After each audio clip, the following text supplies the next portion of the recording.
Assalamu alaikum students, how are you all? Welcome back in the maths class. And today we are moving towards the next chapter, elimination. And I hope you have completed all the work of chapter matrices till 7.5, right? Okay, so what is elimination in mathematics? अगर हम elimination को normal way में बात करें तो elimination का मतलब होता है किसी चीज़ को रिमूव कर देना। और मैथमेटिक्स में कोई भी हमारे पास इक्वेशन है, रिलेशन है, उस इक्वेशन में से किसी वेरिएबल को रिमूव कर देना या उस इक्वेशन को उस वेरिएबल की को रिमूव करके जो रिमेनिंग है हमारे पास उन एलिमेंट्स पे बेस करवा देना। This method is known as elimination. Method of obtaining a relation independent of any particular variable. कोई भी एक वेरिएबल है जिसको रिमूव करने को कहा गया है, तो उस वेरिएबल के बग़ैर, इंडिपेंडेंट मीन कि उसके बग़ैर जो इक्वेशन हम ऑब्टेन कर सकें, this process is known as elimination. और जो वेरिएबल एलिमिनेट करना था उसके बाद जो इक्वेशन या रिलेशन हमें ऑब्टेन होगा, उस पर्टिकुलर रिलेशन को हम एलिमिनेंट कहते हैं। It is the process and it is the relation. जो फाइनल रिलेशन हमें ऑब्टेन होगा वो एलिमिनेंट कहलाएगा। Clear? Independent of any particular variable मतलब उसके बग़ैर जो हम इक्वेशन हासिल कर रहे हैं उस प्रोसेस को एलिमिनेशन बोलते हैं।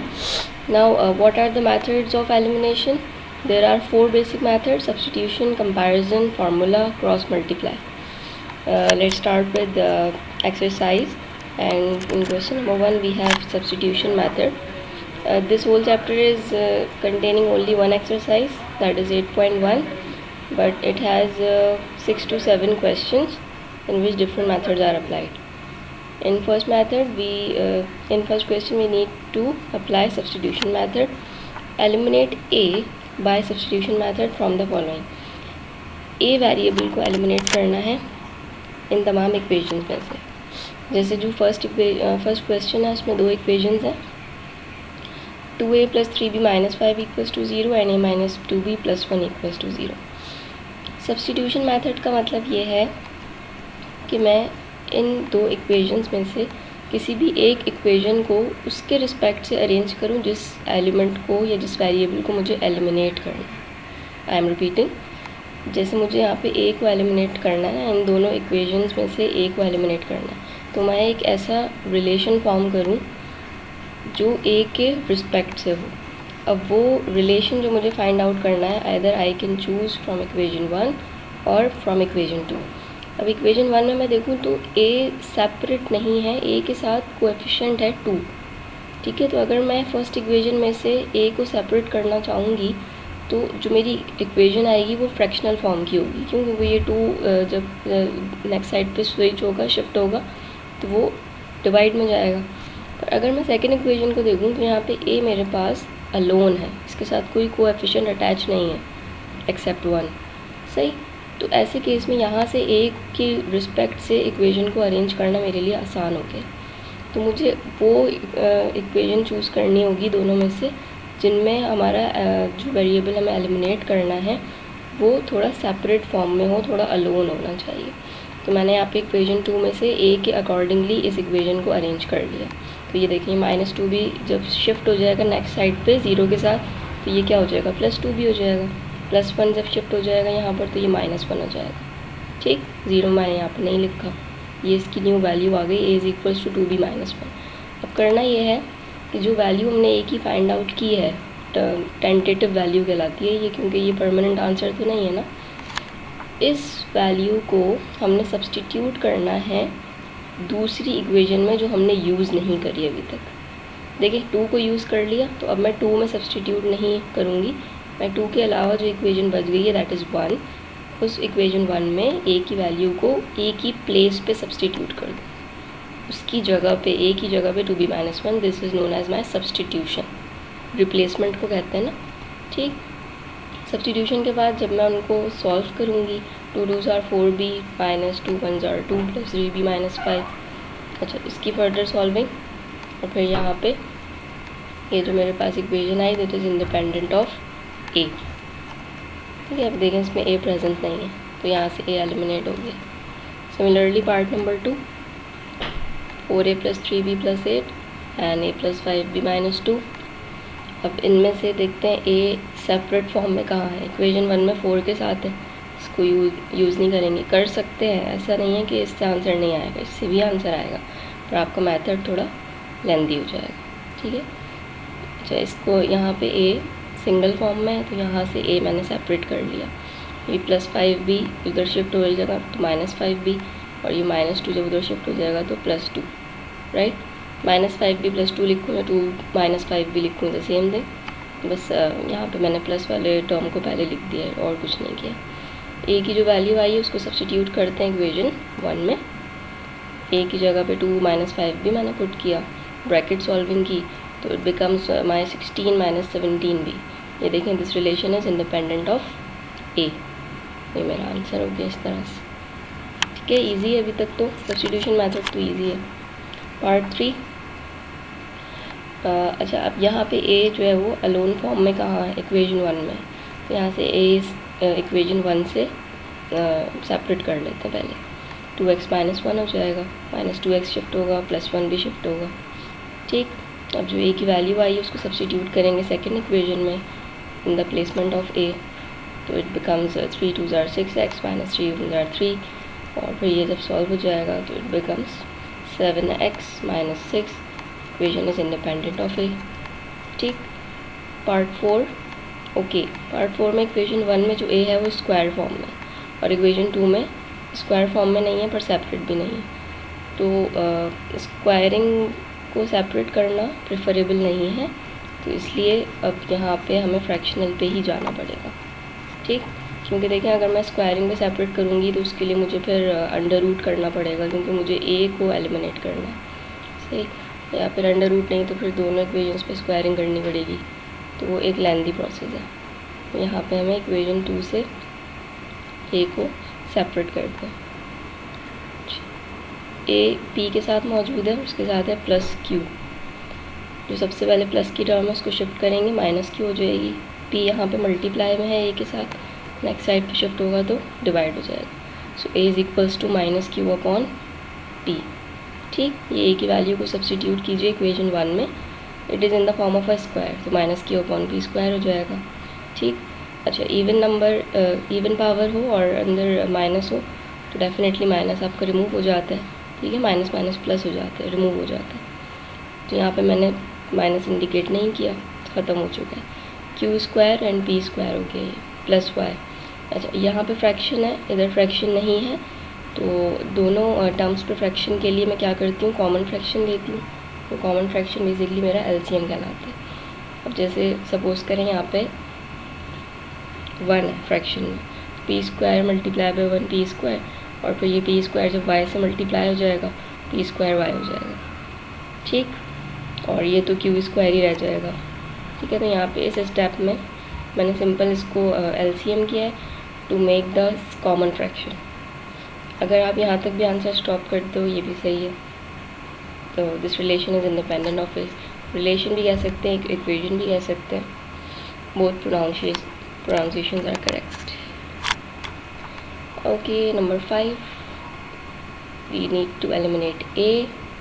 अब 1 में a जो है वो स्क्वायर फॉर्म में है, तो प्रेफर करेंगे कि इक्वेशन 2 को यूटिलाइज़ कर लें। a - b = c, -b को हमें शिफ्ट करना पड़ेगा ताकि a सेपरेट हो सके, so it will become a = c + b। c + b को प्लेस कीजिए इक्वेशन 1 में।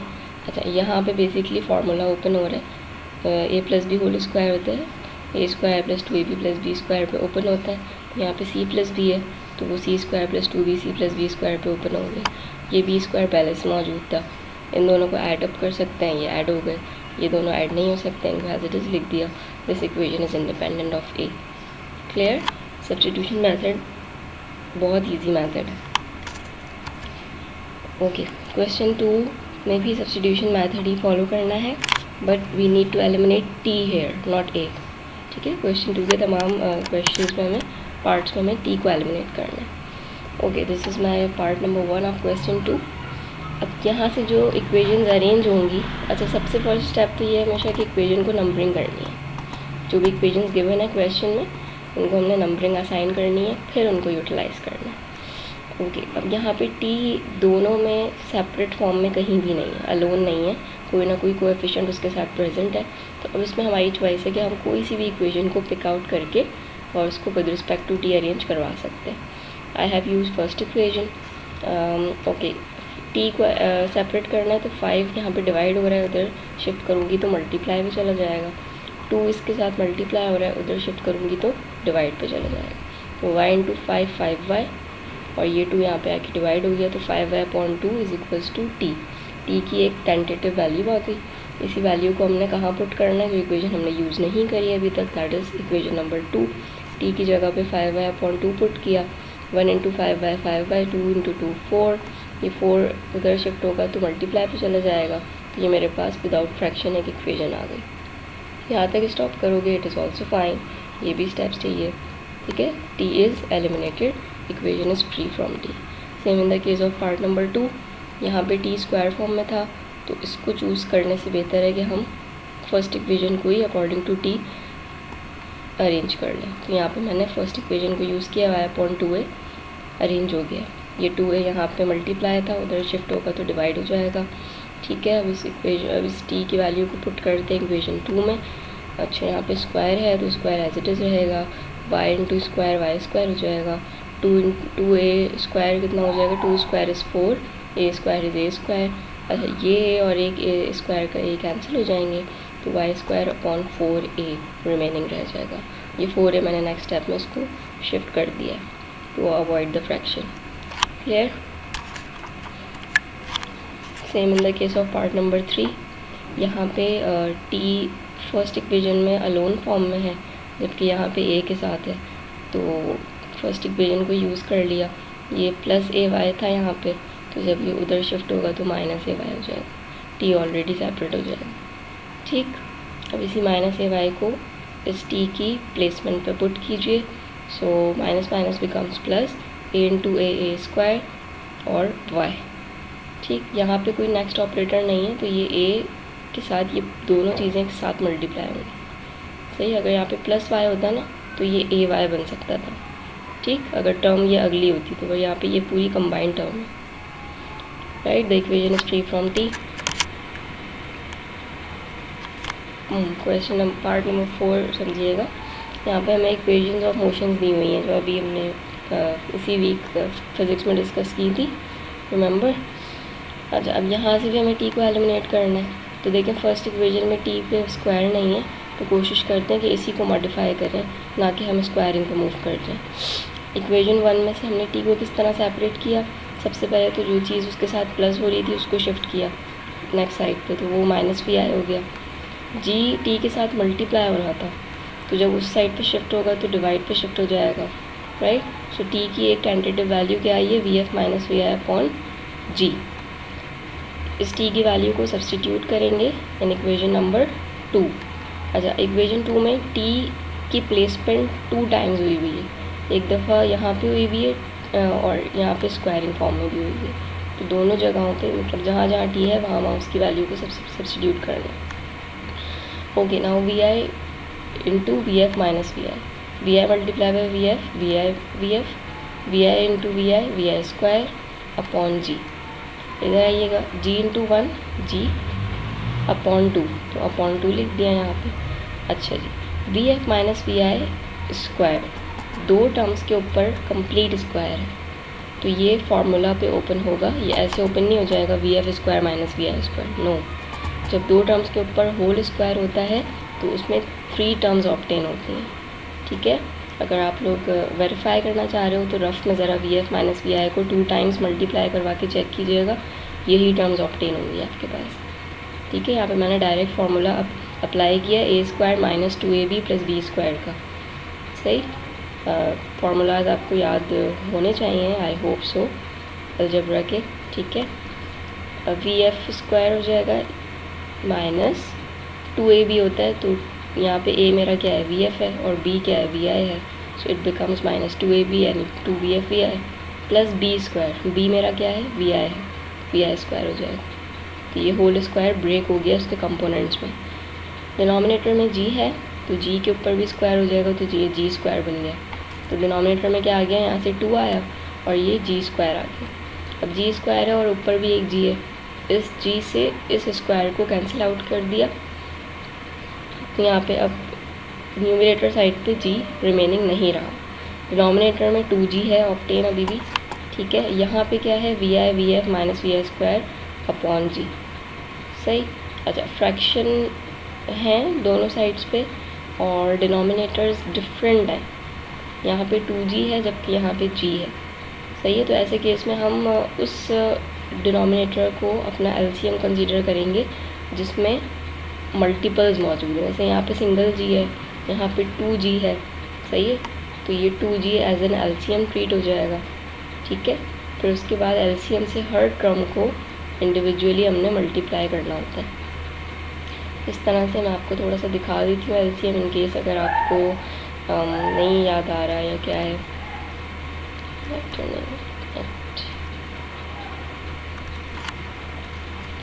ये देखिएगा एलसीएम आपका आ गया 2g, एलसीएम को लिखते हैं, सही है। अच्छा, अब फर्स्ट टर्म आपकी क्या है, ये पूरी आपकी फर्स्ट टर्म है, we I V F minus we I square upon G, V I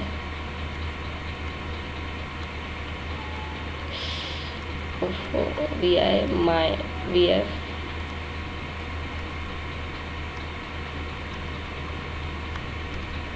minus we I square, too much time taking, V I square upon 2g, right. ये मेरी फर्स्ट टर्म थी। अब फर्स्ट टर्म से LCM को cancel out करना है, इसी तरह से सेकंड टर्म को भी एलसीएम से कैंसिल आउट करेंगे। फर्स्ट टर्म का दिखा देती हूँ, आपको समझ आ जाएगा। मल्टीप्लाई किया, ये एलसीएम है, ये फर्स्ट टर्म है, तो 2g और यहाँ पे सॉरी यहाँ पे सिर्फ g था, ये 2 तो नहीं था, ये 2 नहीं था यहाँ पे, सॉरी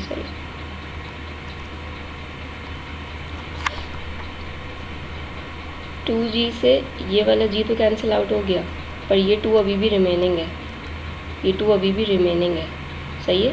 तो इस 2 को आपने अपने V I V F minus we I square से मल्टीप्लाई करना होगा, ठीक है। तो यहाँ पे देखें, ये मेरे पास रिमेनिंग रह गया जब मैंने एलसीएम से डिनोमिनेटर को सॉर्ट आउट कर दिया। ये 2 यहाँ पे नहीं है, ये मैंने बाय मिस्टेक लिख दिया है।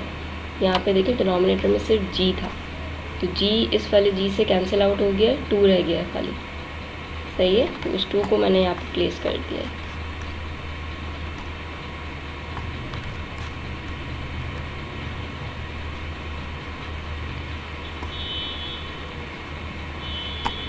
ओके, सही है। अच्छा, अब सेकंड टर्म मेरी पूरी ये है, ये सेकंड टर्म है। जो साइन जहाँ पे सेपरेट आउट हो जाता है ना, वहाँ से मेरी टर्म्स बनना स्टार्ट हो जाती है, सही है। अब यहाँ पे तो एलसीएम भी 2g है टोटल और फ्रैक्शन में भी 2g है, तो एलसीएम इस पूरे से एज इट इज़ कैंसिल हो जाएगा। तो यहाँ पे मेरे पास यही टर्म्स रह जाएंगे खाली, ठीक है। तो ये मैंने एज इट इज़ लिख, यहाँ पे ब्रैकेट को सिंप्लीफाई कीजिए, 2vi V F minus 2vi square, और यहाँ पे ये पूरा केवल टर्म एज इट इज़ आ जाएंगे सारे। अच्छा, 2vi वी एफ और minus 2vf vi cancel out हो गए, प्लस में ये माइनस में, ठीक है। वी एफ वी आई हो या वी आई वी एफ हो, मल्टीप्लाई में ऑर्डर मैटर नहीं करता, ठीक है। तो ये दोनों कैंसिल आउट हो सकता है। बाकी जो रिमेनिंग है वो क्या क्या चीज़ें हैं, माइनस 2vi स्क्वायर है और प्लस vi स्क्वायर है, तो -2 + 1 माइनस vi स्क्वायर रह जाएगा और plus vf square as it is आ जाएगा। So this equation is free from t, ठीक। Now moving towards question number 3, here we have to apply comparison method, eliminate vi is a complete term, ठीक है। ऐसा नहीं है कि आप ये बोलें कि v अलग है i अलग है, नहीं, vi is for initial velocity. अच्छा, अब कंपैरिजन मेथड में हमें क्या करना होता है, कंपैरिजन मेथड में हमें सब्स्टिट्यूशन नहीं करनी, बल्कि हमें जो वेरिएबल एलिमिनेट करना होता है, हम अपनी दोनों इक्वेशंस को उसी वेरिएबल के रिस्पेक्ट से अरेंज करते हैं। जैसे सब्स्टिट्यूशन में किसी एक इक्वेशन को एलिमिनेट वेरिएबल के अकॉर्डिंग कर रहे होते थे अरेंज, पर यहाँ पे हमें दोनों इक्वेशंस को उस एलिमेंट के अकॉर्डिंग अरेंज करना है जो कि हमें एलिमिनेट करना है, वी आई को एलिमिनेट करना है। तो फर्स्ट इक्वेशन को मैंने कंसीडर किया और उसको अरेंज कर दिया विद रिस्पेक्ट टू वी आई। ये प्लस जी टी था, वहाँ पे जाके माइनस जी टी होगा, वी आई खुद ब खुद सेपरेट हो जाएगा। Now moving towards this equation, अब यहाँ से भी वी आई सेपरेट करना है, जो एलिमिनेट करेंगे उसी को सेपरेट करेंगे सब। अब वी आई यहाँ पे बहुत सारी टर्म्स के साथ है, टी भी है, -1/2 जी टी स्क्वायर। सबसे पहले तो हम ये देखेंगे कि माइनस में क्या चीज़, माइनस में ये पूरा टर्म है मेरे पास 1/2 जी टी स्क्वायर। तो सबसे पहले तो उसको मूव करवा देते हैं लेफ़्ट साइड पे, तो ये जब एस के साथ मूव हुआ तो it becomes +1/2 G T square. अब वी आई के साथ क्या चीज़ रह गई है, टी रह गई है, ठीक है। अब टी को हम चेंज करते हैं, पहले यहाँ पे थोड़ी सी सिंप्लीफिकेशन देख लीजिएगा, 1 × G T square becomes G T square और /2 एज इट इज़ रह गया। ओके, अब टी को मैं यहाँ पे शिफ्ट करने से पहले ये चेक करूँगी कि क्या जो यहाँ पे फ्रैक्शन है वो कंप्लीट है। नहीं, यहाँ का फ्रैक्शन तो अभी कंप्लीट ही नहीं है, एस के साथ तो फ्रैक्शन ही नहीं है। तो अगर एक सिंगल टर्म चल रही है, मतलब नॉर्मल है फ्रैक्शन के बगैर, और एक में फ्रैक्शन है, तो ऐसे केस में हम डायरेक्ट किसी भी वेरिएबल को स्विच करवा नहीं सकते दूसरी साइड से, पहले हमें उसको कॉमन फ्रैक्शन करना होता है। तो कॉमन फ्रैक्शन का वही मेथड है जो अभी मैंने आपको सिखाया प्रीवियस में, कि हमें क्या हमें अज्यूम करना होता है कि जैसे यहाँ पे कोई फ्रैक्शन नहीं है तो इसको अज्यूम करेंगे ये 1 है, और 2 और 1 को एलसीएम करूँगी तो 2 ही आएगा। तो एलसीएम से अपनी टर्म्स को मल्टीप्लाई करेंगे 1 बाय 1। तो एलसीएम अगर 2 है और एस है यहाँ पे फर्स्ट टर्म, तो 2 को एस से मल्टीप्लाई करेंगी तो 2s हो जाएगा।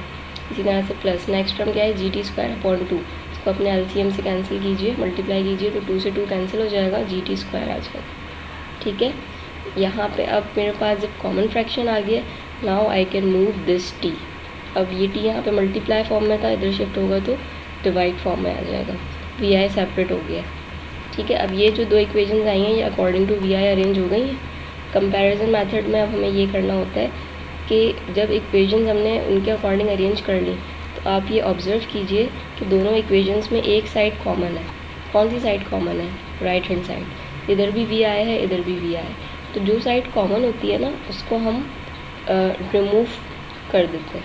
क्यों, देखें, वी आई इसके बराबर भी है एट अ टाइम और वी आई इसके बराबर भी है, ठीक है। तो वी आई दोनों के बराबर है, तो ये दोनों भी तो आपस में इक्वल कहलाएंगे ना। Let for example A is equals to B and B is equals to C. A B के बराबर है, बी सी के बराबर है, सो कहना है say a is also equals to c. सही है, दोनों की वैल्यूज़ जब एक ही वेरिएबल के इक्वल हैं तो वो दोनों वैल्यूज़ भी तो आपस में इक्वल होंगी। तो यही काम यहाँ पे हुआ है कि वी आई तो कॉमन हो गया, तो कॉमन मीन्स कि अब ये जो इसकी वैल्यूज़ हैं ये भी आपस में इक्वल कहलाएंगी। तो कंपेयरिंग में हम कॉमन साइड को एलिमिनेट करके जो रिमेनिंग 2 साइड्स होती हैं उनको इक्वेट करवा देते हैं। तो यहाँ पे ये देखिए मैंने V F minus G T को इक्वेट करवाया है 2s + G T square upon 2t से, राइट। अब भी हमारे पास वी आई है यहाँ पे एलिमिनेट हो गया है, पर क्या है कि यहाँ पे जो फ्रैक्शन है इसको थोड़ा सा सॉल्व कर देते हैं। ये 2t डिवाइड पे था, इसको शिफ्ट कीजिएगा, मल्टीप्लाई पे शिफ्ट हो गया, इसको ब्रैकेट ओपन कीजिए, ये इस फॉर्म पे आ गया। यहाँ पे जी टी स्क्वायर की टर्म है और राइट साइड पे भी जी टी स्क्वायर की टर्म है, इसको आप शिफ्ट करवा दो ताकि ये सॉल्व हो सके। जितनी सिंप्लीफिकेशन पॉसिबल है आफ्टर एलिमिनेशन उतनी हमें करनी है, सही। ऐसा नहीं कि हम इधर इस स्टेप को बस कह दें कि now this equation is free from V I. It is free from V I but it is not in the simplified form, so we have to solve. जितना हम कर सकते हैं उतना हम करेंगे। सो यहाँ पे टी स्क्वायर की टर्म सॉल्व ये जी टी स्क्वायर की टर्म सॉल्व हो सकती नहीं, तो हमने इसको कर दिया सॉल्व। सही है, मेरे पास फाइनल रिलेशन ऑब्टेन हो गया। पार्ट नंबर 2 इज़ सेम, बस आपको यहाँ पे जी की जगह पे ए दिया हुआ है और आई थिंक यहाँ पे माइनस था प्रीवियस क्वेश्चन में, इधर प्लस है। तो आप बस पार्ट 1 को देखते देखते ये कर लीजिएगा, बहुत इजीली इसमें से वी आई एलिमिनेट हो जाएगा। इनिशियल स्टेप्स पूरे के पूरे सेम रहेंगे, बल्कि पूरा सोल्यूशन ही सेम होगा, बस साइन का डिफरेंस आ जाएगा, ठीक है। इसको देख लीजिएगा। पार्ट 3 पे मूव करते हैं, वी आई को ही एलिमिनेट करना है इसमें से भी। ओके, फर्स्ट इक्वेशन में से जब वी आई को मैं सेपरेट कर रही हूँ तो वो स्क्वायर फॉर्म में आ रही है। हम इसको या तो अंडर रूट करें, पर अंडर रूट में कंपेयरिंग थोड़ी मुश्किल हो जाती है, सही है। इन दी एंड हमें अंडर रूट अगर हम यहाँ पे कर भी लेंगे ना इस स्टेप में, तो इन दी एंड जब हम कंपेयरिंग स्टेप पे जाएंगे तो हमें अंडर रूट के लिए उसको स्क्वायर करना ही पड़ जाएगा बाद में, तो वो एक डबल मेथड हो जाएगा। तो इससे बेहतर ये है कि जो स्क्वायर पे आ गया वो आने दें। अब जो सेकंड इक्वेशन में वी आई सेपरेट करोगे, जैसे ये प्लस जी टी को मूव करोगे तो ये माइनस जी टी हो जाएगा। तो अब यहाँ पे भी स्क्वायरिंग कर दें, सही है, ताकि दोनों जगह पे स्क्वायर आ सके। कंपैरिजन में एक साइड का कॉमन होना लाजमी है, तो मैं यहाँ पे कंपेयर नहीं करवा पाऊँगी क्योंकि ये तो स्क्वायर फॉर्म में और ये सिंगल फॉर्म में, ठीक है। तो यहाँ पे मुझे इस साइड को इक्वल करने के लिए इनकी स्क्वायरिंग करवानी पड़ी है, ठीक। स्क्वायरिंग ऑन बोथ साइड्स करूँगी तो इसके ऊपर भी स्क्वायर आ जाएगा और इसके ऊपर भी स्क्वायर आ जाएगा। तो ये देखें यहाँ पे वी आई स्क्वायर आ गया ना, ठीक है। और इधर मैंने फार्मूला ओपन कर दिया है, a minus b whole square becomes a square minus 2ab plus b square. B मेरा जी टी है तो जी स्क्वायर टी स्क्वायर हो जाएगा यहाँ पर बी स्क्वायर पे, ठीक है। अब ये इसको मैं कह देती हूँ इक्वेशन नंबर 2। अब यहाँ पे देखें दोनों साइड्स कॉमन आ गई हैं, so we can compare this side and this side. So comparing equation 1 and 2 we have obtained this. अच्छा, यहाँ पे भी पॉजिटिव वी एफ स्क्वायर है, यहाँ पे भी पॉजिटिव वी एफ स्क्वायर है, they can be strike out. जब बीच में इज इक्वल्स टू होता है तो सेम साइंस के जो हमारे पास टर्म्स होते हैं वो कैंसिल होते हैं, और जब हम सेम साइड पे कैंसिलेशन करते हैं तो अपोजिट साइंस होते हैं, ठीक। या फिर अगर आपको ये बात नहीं समझ आई तो आप सिंपल ये करो, इस वी एफ स्क्वायर को दूसरी साइड पे मूव करो तो ये already minus V F square आ जाएगा, प्लस वी एफ स्क्वायर को माइनस वी एफ स्क्वायर से कैंसिल कर दो। It's a same thing. Equation के जो दोनों साइड्स पे होते हैं वो सेम साइंस कैंसिल होते हैं, और जो इक्वेशन के सिंगल साइड पे होते हैं वो अपोजिट साइन कैंसिल करता है।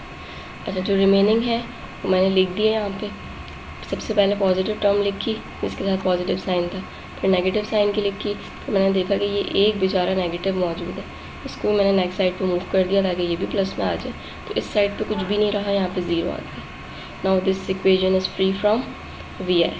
रिलेशन लिखें, इक्वेशन लिखें, यहाँ पे इंडिपेंडेंट लिखें, फ्री लिखें, it's the same thing. Okay.